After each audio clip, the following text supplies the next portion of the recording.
¿Alguna duda en este mecanismo? ¿Alguna parte no? Tanto la depolarización como la repolarización ocurre todo en un mismo modo. O sea, desde el momento en que se abren los canales de sodio hasta el momento en que se vuelve a sacar todo. 1 o 2 milisegundos, a no ser tan estricto. Pero claramente esto es lo que permite, porque yo cuando hago este movimiento lo que estoy recibiendo es descarga continua hacia mis músculos para que se sigan contrayendo. O cuando hablamos de que yo ya saqué la mano, cuando me doy cuenta que me quemé, habla de la rapidez con que responde todo este sistema. Entonces, tengo mi potencial de reposo, me cargo positivamente y cuando llegamos a menos 50, aquí sale menos 50, menos 70 como un rango, se dispara el impulso eléctrico. El impulso eléctrico es igual a potencial de acción, son sinónimos. Y el impulso ya viajó, pero mientras el impulso ya va viajando por la neurona, comienzo nuevamente a repolarizar mi neurona para que se llegue un nuevo impulso, sigo disparando. Y ahí tenemos una neurona que descarga impulso constantemente, todo el tiempo. ¿Profesor? Sí. La bomba es la que regula, que saca sodio en usted y ese momento de pulmón. Exacto, es la que vuelve a colocar todo en un solo lugar, porque para poder volver al inicio tengo que luchar contra la inversión de las concentraciones. Eso para la repolarización. Para la repolarización, ahí La depolarización. basta que se abran los canales porque la misma gradiente de concentración hace que el sodio entre y el potasio salga. Y ese cuando llega a menos 94 es diciembre. La bomba sodio-potasio, claro, ahí termina el trabajo porque volví a mi potencial de reposo. Y ahí estamos listos para que llegue un estímulo. ¿Sí? ¿Alguna parte así que no quedó clara? Podemos repetirlo, no hay problema.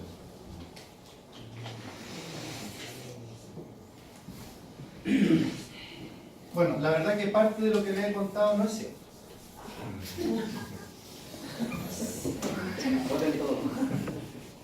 Sí. Pero en parte nada. ¿Por qué? Es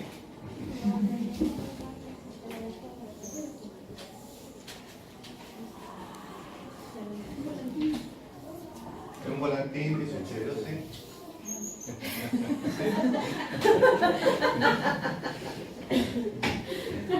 Lo que yo le acabo de comentar es todo este proceso en que el sodio entra y el potasio sale y se dispara el impulso, después hay una repolarización. Por ejemplo, el impulso llega desde el soma neuronal al axón. Todo ese proceso ocurre acá. Entonces yo les comentaba que cuando se dispara el impulso eléctrico, viaja rápidamente, hace sinapsis, estimula aquí la sinapsis para que siga la información. Esa parte no es cierta, ¿por qué?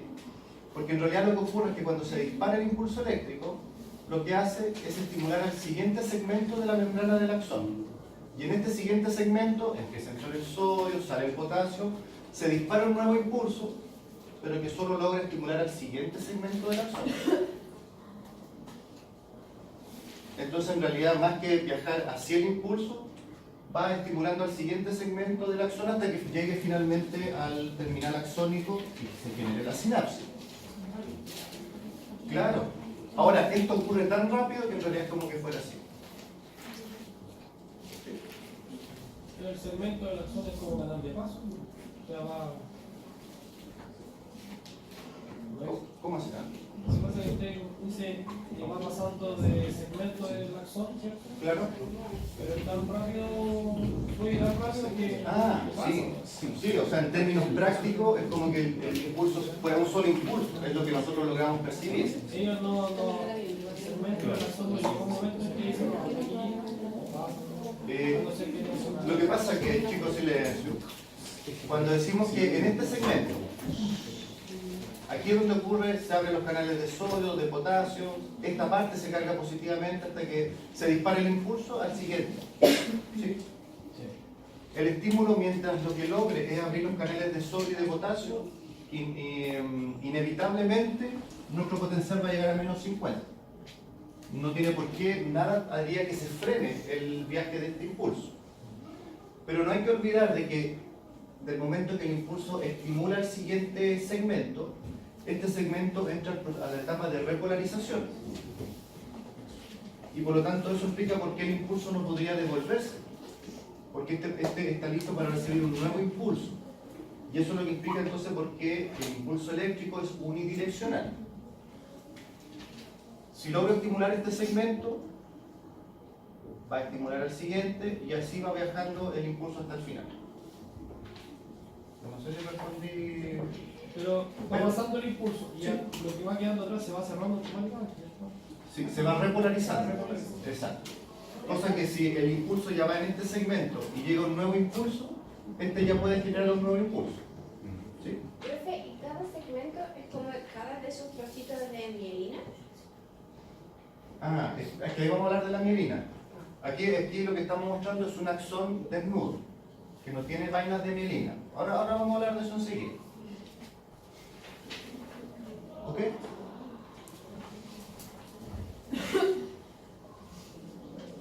Ya. Recordemos la anatomía de una neurona. Antes de hablar cuáles son sus particularidades como célula. Porque recuerden, una neurona es una célula, como cualquier otra, con ciertas particularidades. Primero, en general, ¿de qué está formada una neurona? Un soma o cuerpo neuronal, dendritas, que son estas pequeñas ramificaciones que salen del soma neuronal. Dendro, ¿qué significa? Dendro significa rama. Entonces, en el fondo, las dendritas son ramificaciones. El soma tiene un núcleo y tiene organelos. ¿Qué organelos serán los más abundantes en este tipo de células?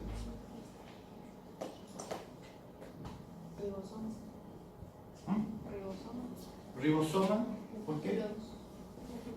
¿Para qué sirven los ribosomas? Ya. ¿Y la función de la neurona es primordialmente sintetizar proteínas? Porque si yo le preguntara cuál es la función principal de una neurona, transmisión de impulso, transmisión de información. Mitocondrias, porque si no tengo suficiente energía para que mi bomba de sodio-potasio repolarice las neuronas, tengo problemas. No estamos diciendo que no se vuelva a repolarizar nunca, pero claramente este retorno del sodio hacia el exterior y el potasio hacia el exterior va a ser mucho más lento si tengo menos bombas de sodio-potasio. Por lo tanto, la posibilidad de estimular nuevamente a esa neurona va a ser mucho más lenta y por lo tanto las reacciones y transmisión del impulso nervioso va a ser mucho más lenta. Las mitocondrias, ¿sí? ¿Qué otra parte tiene la neurona? El axón, ¿sí? Ya. ¿Eso no? Ya, sí, después vamos a dejar unas cositas. Están al final de la ramificación axónica que se le llama botón sináptico.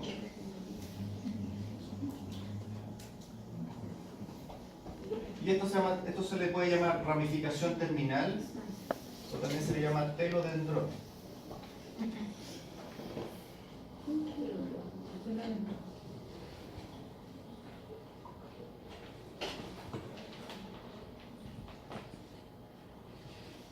¿Qué significa telo?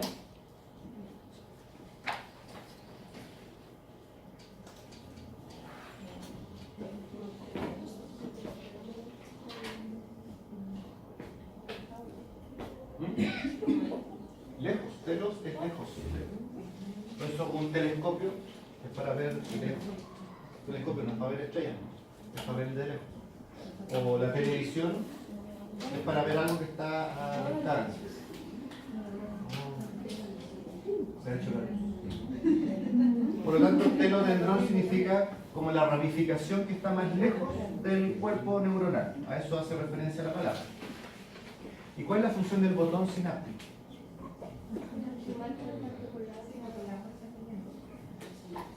Pero las neuronas se tocan. neurotransmisores. Por ahí sí. En la función del botón sináptico es que aquí están almacenados los neurotransmisores. Por lo tanto, cuando llega el impulso al final del botón sináptico, hace que se disparen los neurotransmisores, hagan la sinapsis y estimulen a la siguiente neurona. Aquí lo vamos a ver en detalle más adelante. Pero la función sería entonces almacenar solamente. Almacenamiento de neurotransmisores. ¿Sí? Sí. Esa es como la estructura, no digamos anatomía, la estructura como general de una neurona. Hay neuronas con 2 axones o más dendritas, etc. Ahí vamos a entrar en esos detalles. Pero ¿qué tiene la neurona como célula? Como célula que la hace tan particular y permite generar, porque la única célula del organismo que puede generar un impulso eléctrico es la neurona. Hay otros tejidos que pueden transmitir el impulso, como veíamos la semana pasada, la fibra muscular. Puede estimularse para generar un efecto, pero no generar un nuevo impulso. ¿Qué tiene de particular entonces la neurona? Su membrana plasmática es igual que cualquier otra membrana, es decir, una bicapa de fosfolípido con proteínas, colesterol, carbohidratos. Pero ¿qué tiene sí de particular? En este caso, tiene alta cantidad de canales iónicos. O sea, tiene alta cantidad de canales que permiten el intercambio de iones entre el interior y el exterior de la célula, que pueden permitir este cambio de cargas, es decir, la repolarización. Principalmente canales de sodio, canales de potasio.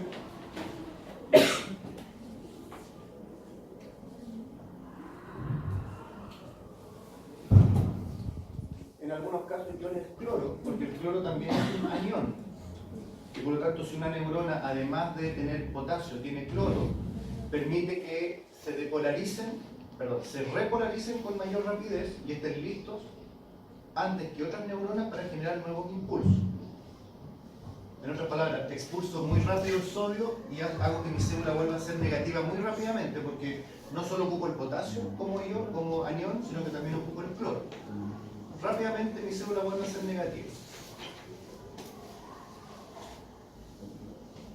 Y bueno, lo que acabamos de decir, abundante cantidad de bombas sodio-potasio. Y mitocondrias que produzcan suficiente energía para que estas bombas funcionen.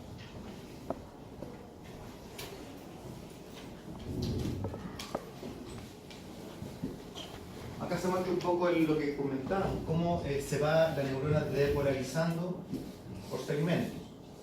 Y que inmediatamente el segmento anterior a la depolarización ya se está repolarizando.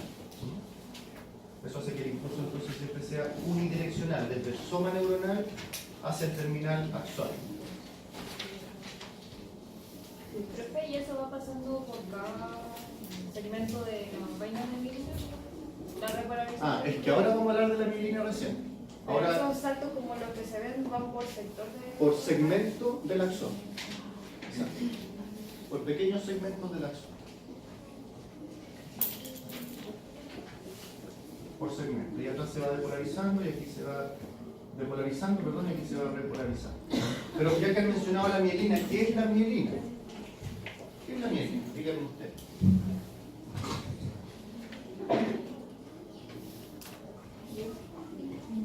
Defina mielina. Algo que está en las neuronas.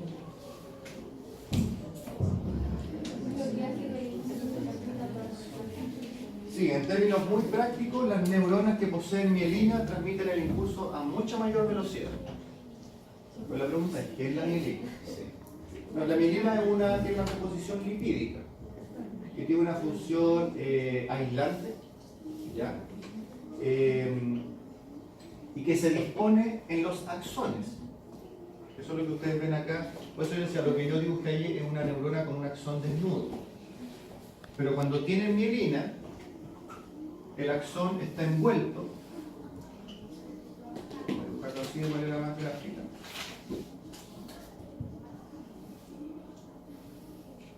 en unas células que se llaman células de Schwann.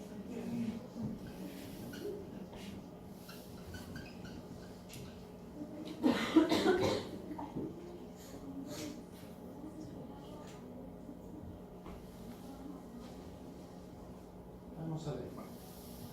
Pero si se fijan, las células de Schwann no están cubriendo completamente el axón, sino que hay pequeños segmentos del axón que permanece desnudo. Y esos son los llamados nodos de Ranvier. Lo que está haciendo Claro, el segmento de axón que sigue desnudo se llama nodo de Ranvier. No está bien.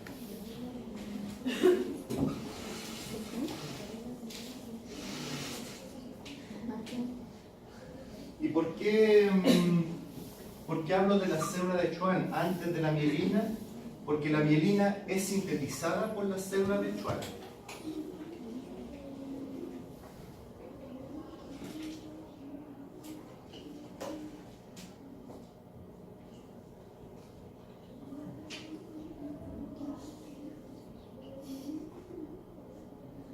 Pero de eso vamos a hablar más rápido.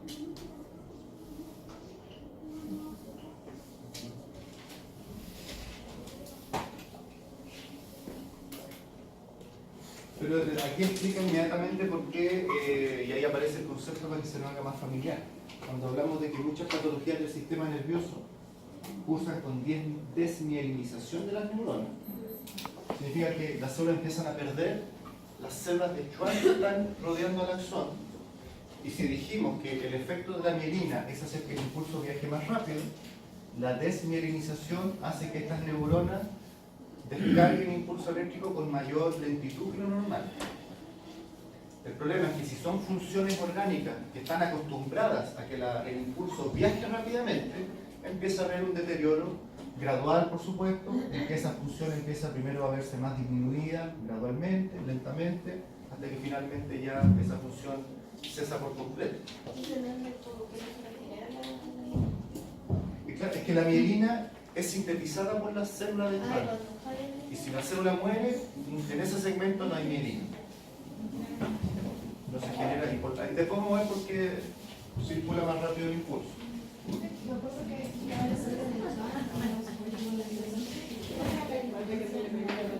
Lo vamos a ver después. Pero bien.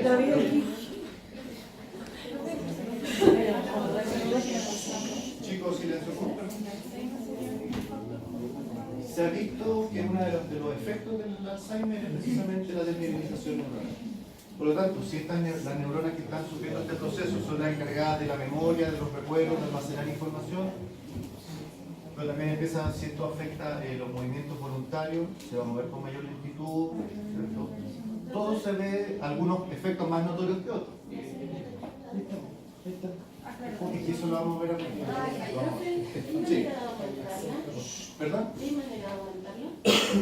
De que se regenere la célula de Schwann. O sea, volver a mielinizar las neuronas. ¿Introducimos el ácido graso? ¿No ayuda mucho? Buena pregunta. Muy alcalde. Pero así como un efecto, como dice, regenerativo, yo creo que hasta cierto grado lo tiene. Es que vamos a ver, respondamos al tiro la pregunta. El sistema nervioso está hecho ¿de qué está hecho? ¿De qué está hecho el sistema nervioso? De neuronas, ¿cierto? ¿Y está hecho solo de neuronas?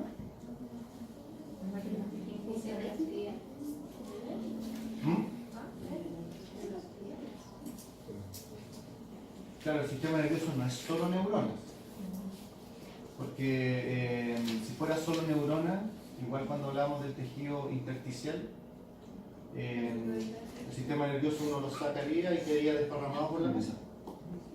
No, pues hay un grupo de células, que son las células gliales, que las vamos a ver más adelante, por eso estaba haciendo el equipo. De hecho, las neoplasias del sistema nervioso, las más comunes, derivan no de las neuronas, sino que de las células gliales, los gliomas, por ejemplo.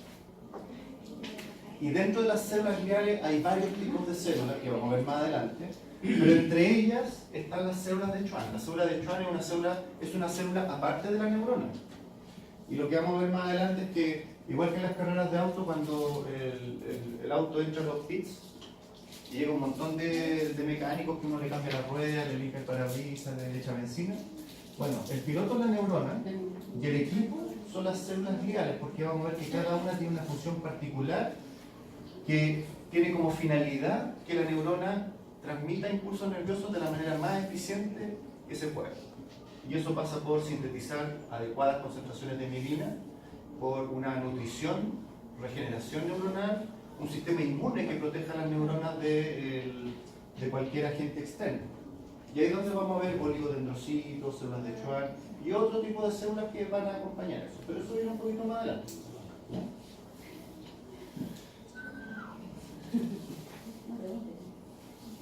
¿Qué características tiene el impulso nervioso? Y una característica ya la dimos, que es unidireccional.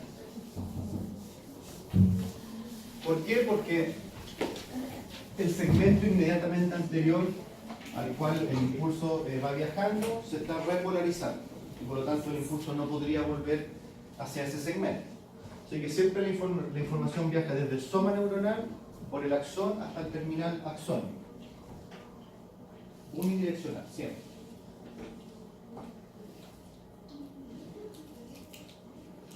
Segundo, también un concepto que tienen que haber escuchado, que el impulso nervioso responde a la ley del todo o nada.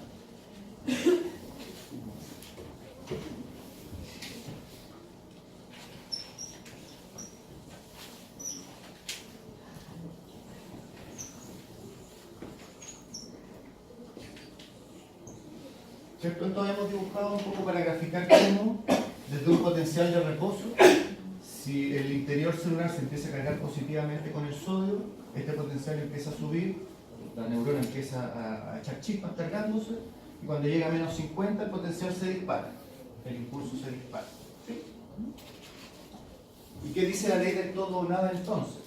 Que si la neurona recibe un impulso tal, un estímulo tal, en que se empieza a cargar positivamente, pero llega solamente a menos 60, no es que se vaya a disparar un impulso más débil, sino que no se va a disparar nada, porque los impulsos eléctricos siempre tienen la misma intensidad.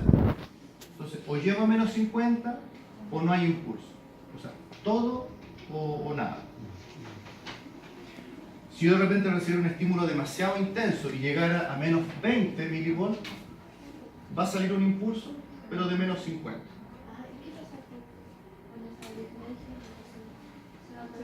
Pasa al universo.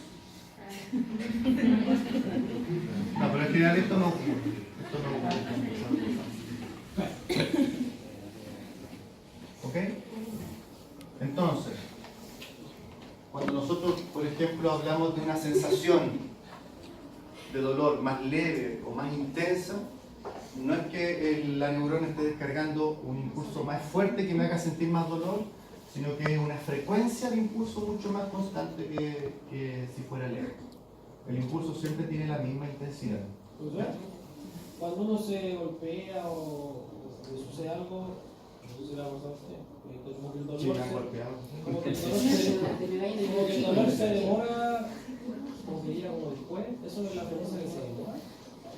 O sea, si nosotros recordamos a la velocidad que se generan los impulsos, el dolor es instantáneo. Pero todo depende, por ejemplo, creo que cuando hablamos, no lo mencionábamos acá, cuando tú jugando a la pelota, te hace una herida o un golpe, que tú te das cuenta del golpe cuando ya terminó el partido. No tiene que ver con que el impulso espera que termine el partido para descargarse, ¿no?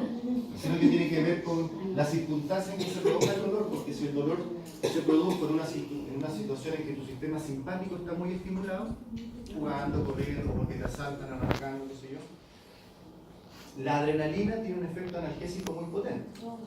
Y por lo tanto, el dolor, el impulso se descargó. Pero el neurotransmisor, que es la adrenalina, lo que genera es que la sensación de analgesia permanezca por el tiempo hasta que tú ya vuelves como a tu estado más de reposo. Y ahí es donde el dolor se empieza a hacer mucho más manifiesto. Siempre cuento el ejemplo que me contaba mi papá. A él lo asaltaron una vez, no sé dónde, no me quiso decir en qué edad. Le quisieron, dijo que lo asaltaron en realidad, ahora que lo pienso.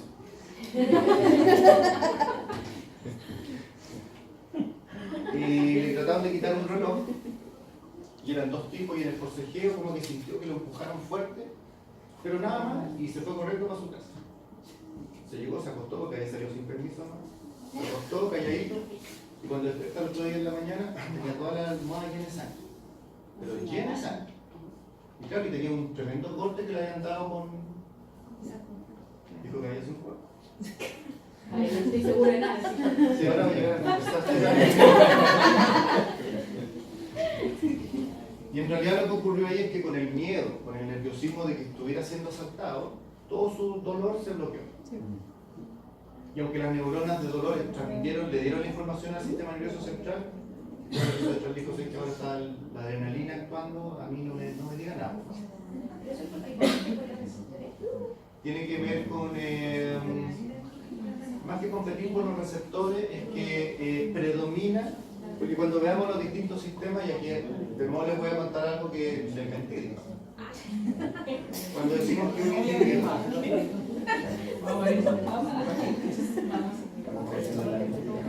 Yo no veo otra Cuando yo les digo que el sistema simpático y parasimpático o actúa uno o actúa otro, porque son antagonistas, eso en realidad no es cierto porque todo el tiempo están los neurotransmisores de ambos sistemas trabajando.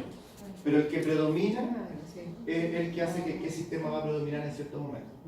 Por lo tanto, en realidad, cuando siempre tenemos adrenalina en circulación, pero ocurren estos picos de adrenalina, que es lo que también explica el por qué madre logró salvar a su hijo y levantó un poste que le había caído encima. Y después en reposo trata de levantar el poste, es imposible.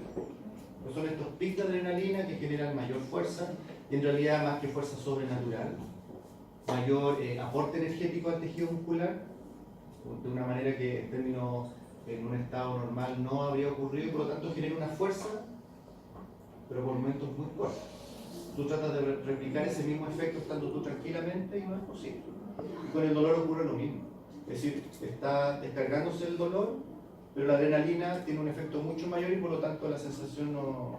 O si la sentiste, no fuiste consciente al final.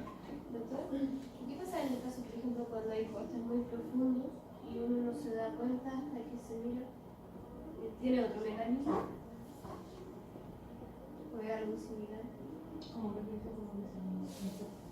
Porque yo conozco el caso de una niña que le cayó como una esta de zinc en la pierna. ¿Ya? Y ella siguió caminando y no se dio cuenta que hasta que de repente se mira tenía un tremendo corte en la pierna. Ya, pero igual no le siguió doliendo. Después sí. Después cuando se dio cuenta, pero ella iba caminando, se cortó y no sintió nada. De repente se mira y tenía la pierna llena de sangre. Interesante. Interesante porque me ha hecho perder mi... O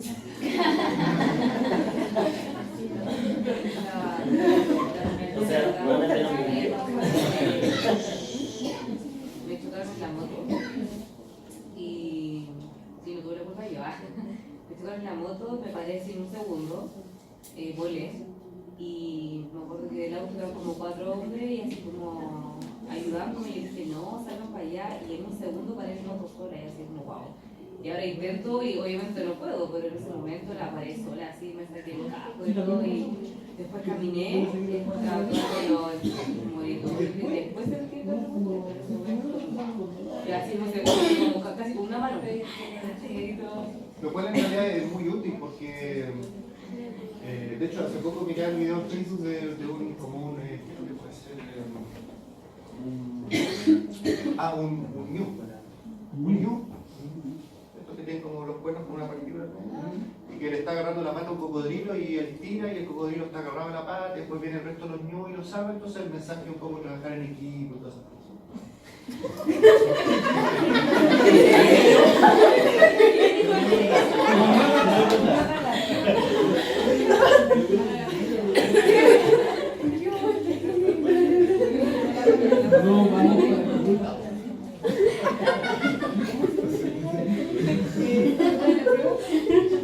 No, pero ¿por qué es útil este mecanismo de la adrenalina? Porque si en ese caso, a la primera lesión apareciera un dolor intenso, Se queda ahí. claro, o sea, ya tú hasta ahí sonaste, no puedes seguir corriendo o huyendo del depredador. Hay individuos que se han fracturado, no sé, tirándose en bicicleta, qué sé yo, y después o uno ve, yo veo muchos videos, como los futbolistas quedan como fracturados, a veces no se dan cuenta, a veces se dan cuenta al tiro. Y por tanto este mecanismo de bloquear el dolor y que solamente cuando ya el sistema simpático baje sus revoluciones y aparezca el parasimpático, ahí recién aparezca un dolor o una manifestación de la lesión que realmente ocurrió, lo que permite un mecanismo de supervivencia nada más. Si no, imagínate el primer mordisco que le den al cocodrilo y hasta ahí llegó el animal. Entonces tiene lógica. ¿Sí? ¿Y por qué estamos hablando de todo esto? Ley del todo nada, entonces nada, el dolor. Entonces, claro, no hay impulsos más fuertes que otros, solamente una mayor frecuencia en la descarga de impulsos. Y la tercera característica dice: todos los impulsos son semejantes. El hecho de que percibamos diferentes sensaciones, como los sonidos o las imágenes, no se debe al tipo de impulso, sino que solo se debe a la zona del sistema nervioso que interprete esa información. ¿Se entiende la frase? ¿Qué parte de la corteza? Sí. Bajo esa frase, si nosotros hiciéramos el siguiente experimento, no es factible hasta lo que yo sé. Si nosotros desconectáramos nuestro nervio óptico y lo conectáramos con la corteza auditiva, escucharíamos imágenes. ¿Sí?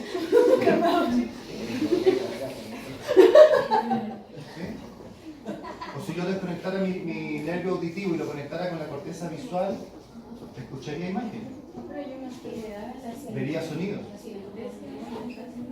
Que la persona, de acuerdo a la sílaba o el sonido de las palabras, sienten sabor. Hay una enfermedad.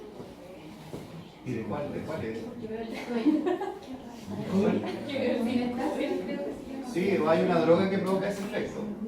Le siento sabor a la